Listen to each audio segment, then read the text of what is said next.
Hi, I'm Matt Kovac, and I'll be presenting my research paper, Traitors to the Crown, British Military Veterans in the IRA, 1918 to 1923, this week at the University of Zurich.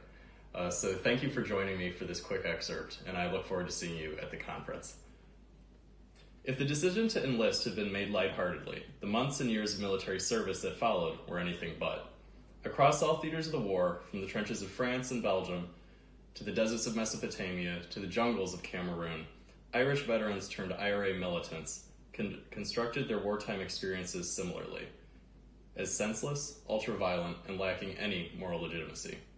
Decades after the bloodshed, outside Kut El Amara, Tom Barry summarized this majority view for an interviewer. "I'm not one that believes that war is a glorious thing. I think it is bestial, and the First World War taught me that. There's nothing romantic about war. The only war that I can justify to myself is a war of liberation." As Barry's last words imply, the violent, disillusioning trauma of the First World War bore within it the seeds of anti-imperial rebellion. Trench warfare did not simply imbue Irish veterans with a generalized hatred of war, but of a certain type of war, vast, mechanized, and impersonal, that soon became synonymous with British imperial war-making.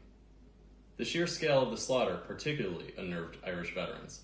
Almost to a man, the IRA militants who served in the trenches took note of this ghastly spectacle, mirroring the details of one another's accounts.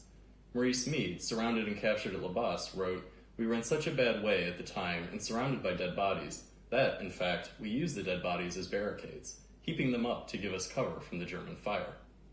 This striking visual turns up again in Return of the Brute, the 1929 war novella by Liam O'Flaherty, who fought in France with the Irish Guards.